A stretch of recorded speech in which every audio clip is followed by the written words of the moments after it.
beautiful morning here in deepest, darkest Hungary by the river Danube. Beautiful. I have to pinch myself sometimes actually. I'm actually here. Tremendous.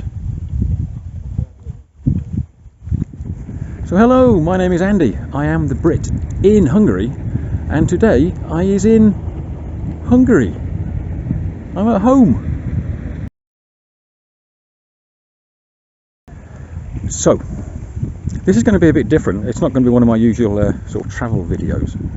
I made a video on this theme, I should say, a couple of years ago about colour blindness and the saga of getting my Hungarian driving license because of my colour blindness. And there's a link to it up there somewhere if you want to watch that one for a bit of background.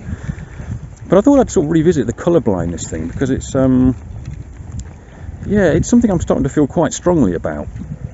It's one of those disabilities, I suppose, that doesn't seem to get taken as seriously as other things, you know, kind of like dyslexia and all those other kind of problems. And I think the problem is people don't actually appreciate the issues it causes for people like me in their everyday life. So I'm going to sort of like do this and tell you a bit about it and give you a few examples, and hopefully you can sort of appreciate a little bit more what somebody like me has to go through.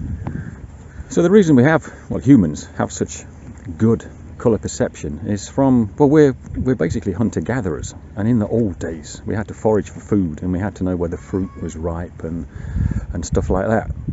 Obviously in the 21st century that's not such a problem.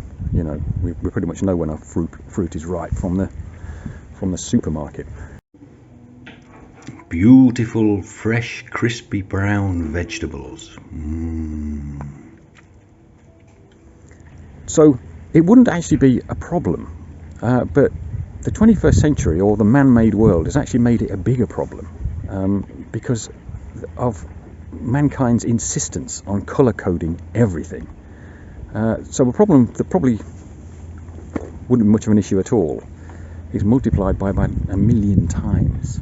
This is one sort of minor issue, you know, people talking about the beautiful autumn colours, you know, the golden brown and the reds and everything, and sorry, it's all a bit lost on me, but I can live without autumnal leaves, but it would be nice to see them once. Things are slowly getting better though. I found recently, I don't know how long it's been there, but on Windows you can actually tweak the display settings, the colour settings, to help you see better if you're colourblind like me.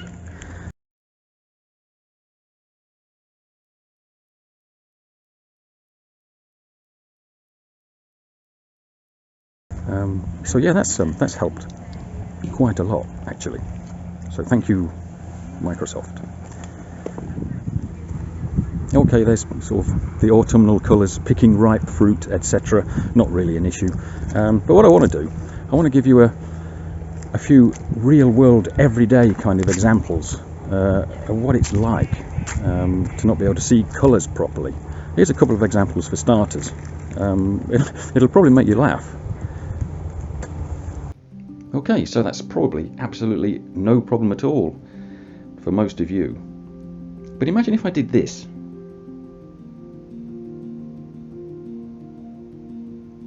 Oh dear. Anyway, yeah, I'm not completely colourblind. I don't just see shades of grey, but you kind of get the idea. My particular type of colour blindness is I can't distinguish between red, green, and brown.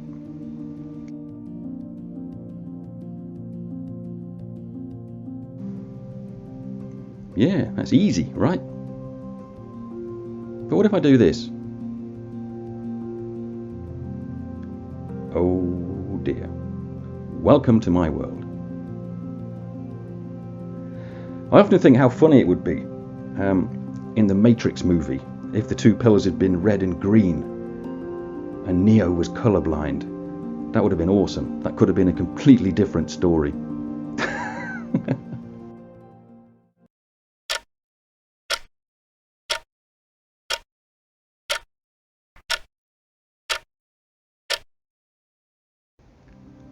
Here's a bit about the nature of light, the nature of colour, and how our eyes actually detect colour.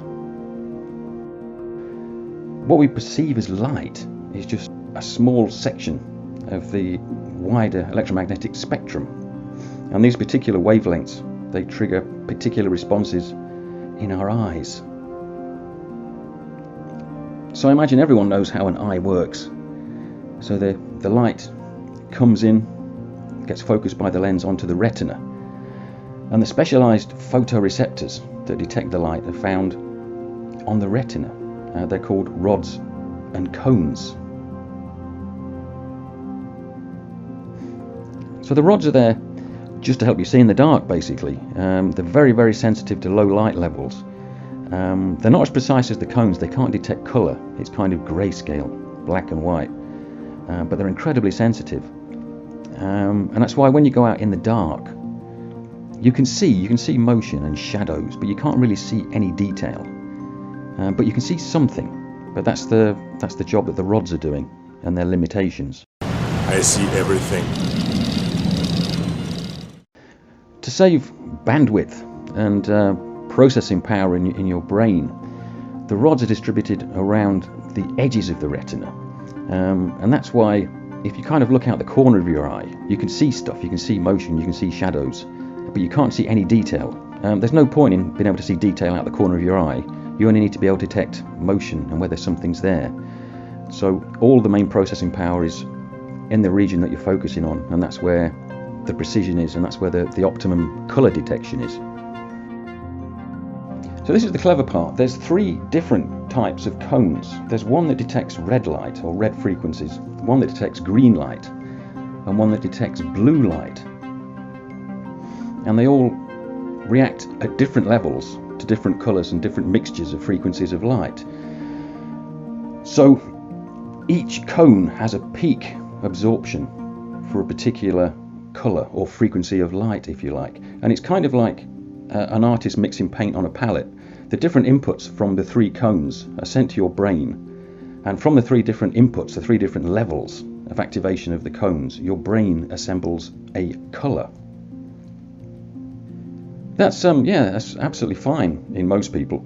Their eyes work properly, the rods and cones work properly, and they can see colours perfectly well. But for people like me, there's a mutation or a fault in one of those cones. In my particular case, it's the green cone that's faulty. If you imagine on that spectrum curve, the green peak in my eyes is pushed much closer towards the red.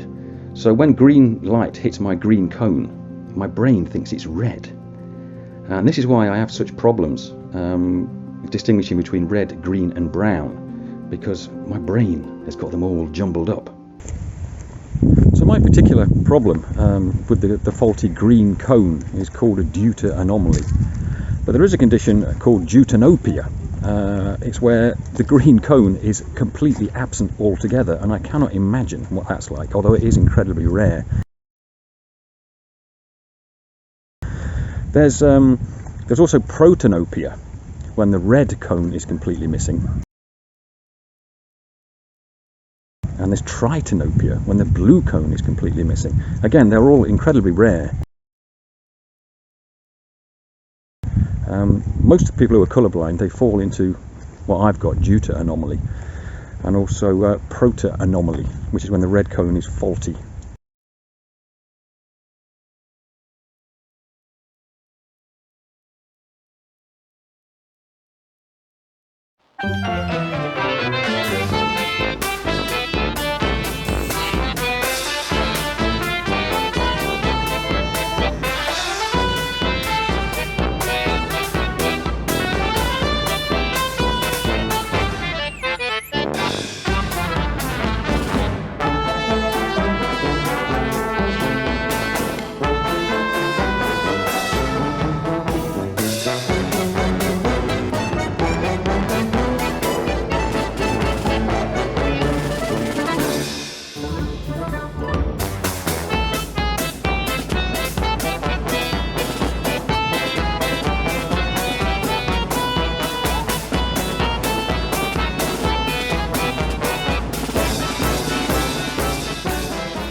So, are you feeling any empathy yet?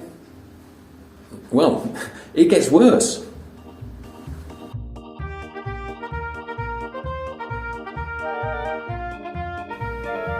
Colourblind? Wow, what colour's that?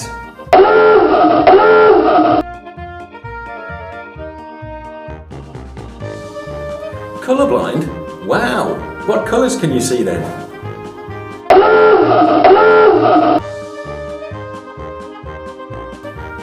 Colourblind?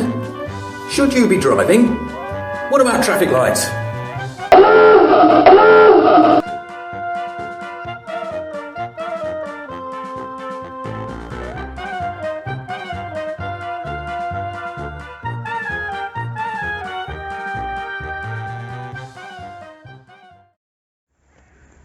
I think that the time I found out I was colourblind was when I was at primary school, I think. And I'd draw like weird, like child pictures. And the sky would be purple and, you know, the grass would be brown and stuff. And I think that sort of set alarm bells ringing for people. But it's never been a problem in my life, really. The only bummer, my boyhood dream was to become a fighter pilot with the Royal Air Force.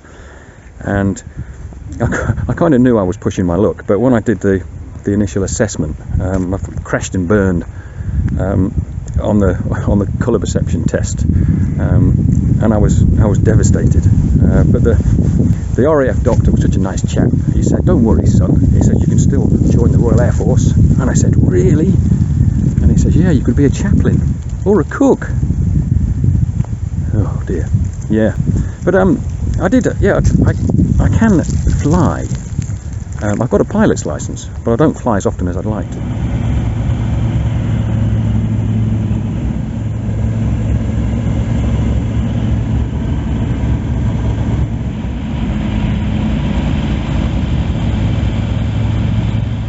And the only stipulation because of my colour blindness is I can't fly at night. Because as previously mentioned, with the red and green lights and everything, that would be asking for trouble, probably. And also, I have to carry a radio, because a lot of airfield signals are based on flashing red and green lamps and red and green flares. So they're the only two stipulations, and I've got a pilot's license, I've got an instructor rating as well. So it's not the end of the world. It's not the end of the world.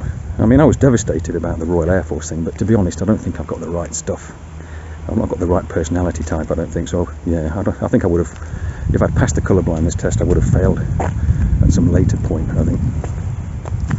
But anyway, onwards and upwards. However, I mentioned these in my last video, but these are the glasses, the very expensive glasses I bought to help me correct my colour vision, enough for me to pass the colour vision test for my driving licence.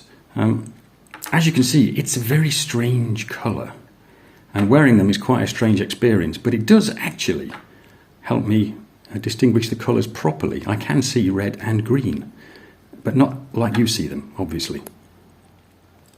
It's very trippy. This is what it looks like when I'm wearing them. Again, it looks different to you than it looks to me. It's very strange, but I can see the greens and the reds really clearly. The green has gone, it's very, very dark. That one there is almost black. And yeah, and it's quite bizarre, but I can see the difference. So this is normal vision. And again, the Uno test. They both look exactly the same to me. I can't tell the difference, although I know one is red and one is green. But this is where these things are amazing. I don't know what you can see, but the one to me looks almost yellow-orange, and the green one looks really, really dark. The difference is incredible. Yeah, again, it's not real colour vision. It just helps me to see the difference. So if we go back to this graph, can you remember how I told you that my red cone and my green cone, they overlap? And a lot of my green light gets perceived as red light. Well, what these glasses do, well, you can tell. When I'm wearing them, you can see there's like a blue-red tinge. So obviously what they do is they're cutting out the frequencies in the middle. That frequency where the two cones interact, that's completely eliminated, it's cut out so that I can't see them. So that all of my green that I can see gets shifted left towards the blue. And that's why it looks so dark. And the few remaining red frequencies that I can see that would normally be mixed up with the green are shifted to the right, sort of more to the orange side of things. And that's why the colours are so bizarre. So I'm not actually seeing true colours. All these are doing is they're filtering out that bit in the middle just here, where the two cones get mixed up. And this is outside. This is Andy Vision, Andy Autumn Vision. It's not quite the golds and oranges and reds, but I can see the colours. I can see all the different colours. The sky's an amazing colour, actually. So, yeah, like I say, they don't help at all for me to see the world as it should be. All they do is just help me filter out all the weird colours in between. And the weird thing is, if you wear these for a long time, when you take them off, everything looks really grey. It's bizarre. Anyway, hope you like that little insight into what it's like to have dodgy colour vision. If you did, please like and subscribe. That'd be greatly appreciated. Anyway, my name is Andy, and I am the Brit in Hungary. In Hungary.